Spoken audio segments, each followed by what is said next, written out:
సర్వోత్తమమైన మార్గము. కొరింథీయులకు రాసిన మొదటి పత్రిక 12 అధ్యాయము చివరి వచనం 30, 31 వచనంలో ఈ మాటలు కనబడతాయి మనకి. సర్వోత్తమమైన మార్గము. అదేంటంటే ప్రేమ. కొరింథీ మొదటి పత్రిక 13వ అధ్యాయం అంతా కూడా ప్రేమను గురించి వ్రాయబడింది. కొరింథీ మొదటి పత్రిక 13, 13లో విశ్వాసము, నిరీక్షణ, ప్రేమ ఈ మూడును నిలుచును. వీటిలో శ్రేష్టమైనది ప్రేమయే అన్నారు. సర్వోత్తమమైన మార్గము అంటే ప్రేమ. యోహాను మొదటి పత్రిక 4వ అధ్యాయం 8వ వచనంలో దేవుడు ప్రేమ స్వరూపి, ప్రేమ లేనివాడు దేవుని ఎరుగడు అని చెప్పేశాడు. ప్రేమ. బైబిల్ అంతా అలుముకుని ఉన్నటువంటి అంశము ప్రేమ. ప్రేమ అంటే దేవుడు, దేవుడు అంటే ప్రేమ. ప్రేమ లేనివాడు దేవుని ఎరుగడు. దేవుని ఎరిగిన వాళ్ళలో ప్రేమ పరిపూర్ణం చేయబడుతుంది. యోహాను మొదటి పత్రిక 4:16లో దేవుడు ప్రేమ స్వరూపి, ప్రేమ యందు పరిపూర్ణం చేయబడిన వాడు భయపడడు అని చెప్పేశాడు. కాబట్టి ప్రేమ శాశ్వత కాలం ఉండును అని వాక్యం చెప్పింది. కొరింథీ మొదటి పత్రిక 13:4లో 5 వచనంలో. తిమోతికి రాసిన మొదటి పత్రిక 1 అధ్యాయం 5 వచనంలో పవిత్ర హృదయం నుండి, మంచి మనస్సాక్షి నుండి, నిష్కపటమైన విశ్వాసం నుండి కలుగు ప్రేమయే. సామెతలు 8 అధ్యాయం 12 వచనంలో నేను శ్రేష్టమైన సంగతులను చెప్పింది. శ్రేష్టమైనది ప్రేమ. ఈ మూడిట్లో శ్రేష్టమైనది ప్రేమయే అన్నాడు. శ్రేష్టమైన సంగతులలో శ్రేష్టమైన గొప్ప సంగతి ప్రేమ. అందుకనే యోహాను 3:16లో దేవుడు లోకమును ఎంతో ప్రేమించెను అనంది. దేవుడు లోకమును ఎంతో క్షమించెను అనలేదు, ఎంతో సహించెను అనలేదు. ఇంకా ఎన్నో పదాలు ఉన్నాయి, కానీ ప్రేమించెను అనుంది. కాబట్టి యోహాను మొదటి పత్రిక అంతా ప్రేమ. యోహాను సువార్త కానీ, ప్రకటన గ్రంథం కానీ, 3 పత్రికలు కానీ ప్రేమను గురించి వ్రాశారు. యోహాను సువార్త 13 అధ్యాయం 34, 35 వచనాల్లో నేను కొత్త సంగతులు చెప్తాను, కొత్త ఆజ్ఞ ఇస్తున్నాను, ప్రేమించమని చెప్పాడు. ఈ లోకంలో అన్ని అంశాలు ఉంటుండగా ఇదే అంశాన్ని ఎందుకు చెప్తానంటే ప్రేమ లేదు. 3వ ప్రపంచ యుద్ధం వస్తుందని చెప్తున్నారు. ఉక్రెయిన్ దేశం రష్యా దేశం మీద దొంగ దెబ్బ తీసి 41 విమానాలను కూల్చి వాళ్ళ యొక్క యుద్ధ స్థావరాలను నాశనం చేసింది. అది మనసులో పెట్టుకుని ఉక్రెయిన్ దేశాన్ని కాలరాత్రి అంటే దేశాన్ని దేశంగా లేకుండా చేసేస్తాను, నేను అణుబాంబులు విసిరేస్తాను, న్యూక్లియర్ బటన్ నొక్కేస్తాను అని రష్యా అధ్యక్షుడు వ్లాదిమిర్ పుతిన్ చెప్తూ ఉన్నాడు. మీకు అందరికీ తెలుసును. అయితే ఇక్కడ మనం ఆలోచన చేసినట్లయితే కొలస్సీయులకు రాసిన పత్రిక 3 అధ్యాయం 13 వచనంలో 14 వచనంలో వీటన్నిటిపైన అనుబంధమైన ప్రేమను ధరించుకుని వాక్యం చెప్తుంది. మీలో ఎవడైనా తనకు హాని చేసిన ఒకడు అనుకుని ఒకరినొకడు క్షమించుడి, ఒకరినొకడు సహించుడి. సహనం ఉంటే క్షమిస్తాం, మనకి ప్రేమ ఉంటే సహిస్తాం, క్షమిస్తాం. కాబట్టి ఒక దేశం మీద మరొక దేశానికి ఏమీ లేదంటే ప్రేమ లేదు. ఈనాడు ఒక వ్యక్తి మీద మరొక వ్యక్తికి ప్రేమ లేదు, అన్నదమ్ములకి మధ్య ప్రేమ లేదు, అక్క చెల్లెల మధ్య ప్రేమ లేదు, భార్యాభర్తల మధ్య ప్రేమ లేదు. ఉంది కానీ కొంతవరకే ఉంటుంది. ప్రేమ అంటే దేవుని లాంటి ప్రేమ ఉండాలి. దేవుని లాంటి ప్రేమ అంటే ఏంటంటే వెతకని వారికి దొరికేది దేవుని ప్రేమ, విచారింపని వారికి ప్రత్యక్షమయ్యేది దేవుని ప్రేమ, ఎదురాడు వారికి దినమంతా చేతులు చాచేది దేవుని ప్రేమ, తమ ఆలోచనలు అనుసరించి చెడు మార్గం అనుసరించే వారి వైపు దినమంతా చేతులు చాచేది దేవుని ప్రేమ. యెషయా 65, 1, 2, 3 వచనాలు, రోమా 10:20, లూకా సువార్త 6:35, 36లో వచనం ఏం చెప్తుందంటే మీ పరలోక తండ్రి పరిపూర్ణుడు కనుక మీరు పరిపూర్ణ ఉండదురు.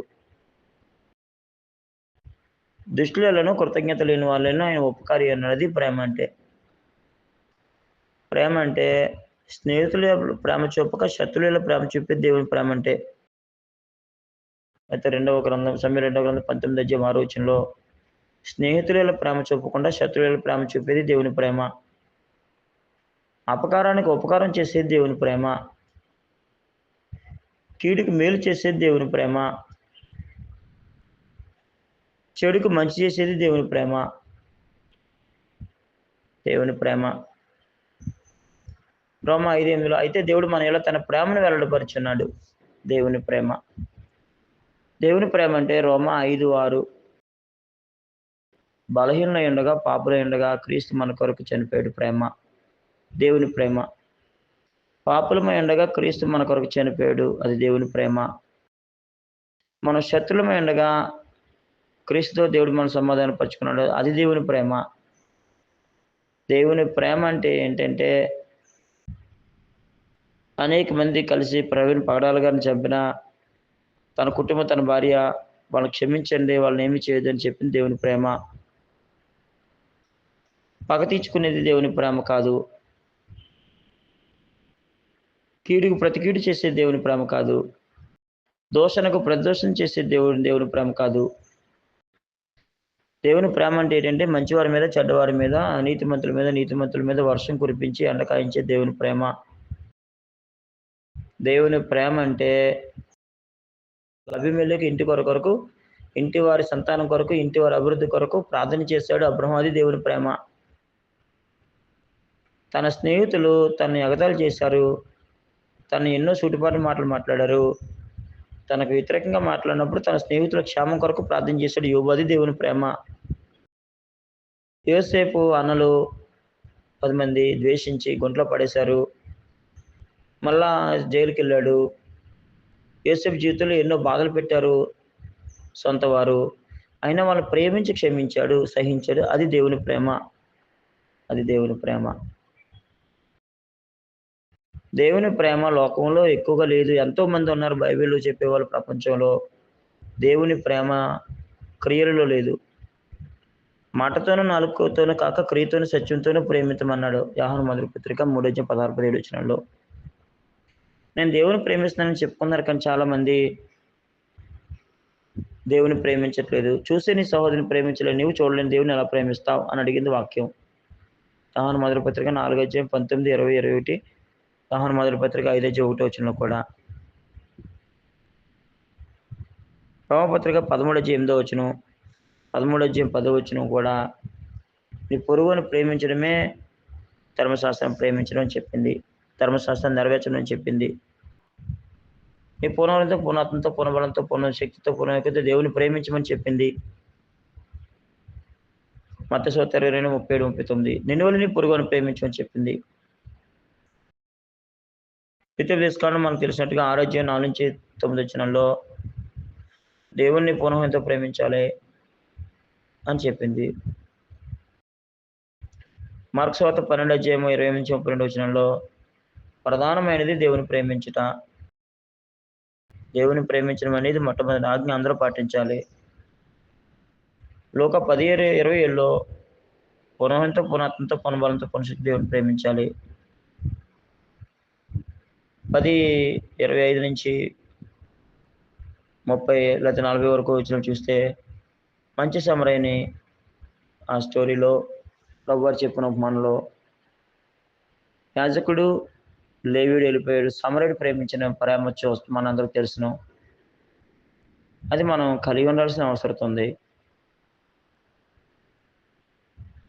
కాబట్టి ఇప్పుడు ఉక్రెయిన్ దేశాన్ని రష్యా దేశం క్షమించాలా, సహించాలా, ప్రేమించాలా?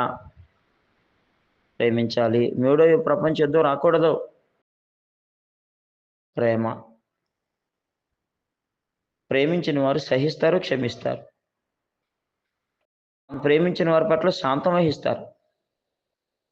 కాబట్టి ప్రపంచమంతా ప్రేమతో నిండి ఉండాలని మనమందరం ప్రార్థన చేద్దాం. కాబట్టి సర్వోత్తమైన మార్గం ప్రేమ.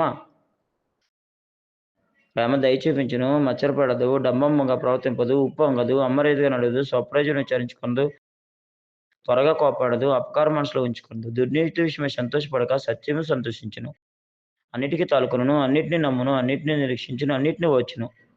ప్రేమ శాశ్వత కాలం ఉండును. ప్రేమ శాశ్వత కాలం ఉన్నట్టుగా మనము కూడా నిత్య జీవంలో ప్రేమ స్వరూపిన దేవునితో శాశ్వత కాలం ఉండేవారుగా మనమందరం ఉండాలని కోరుకుంటూ, ఈ నా మాటలు ముగిస్తున్నాను. మీ అందరికీ నా హృదయపూర్వక వందనములు.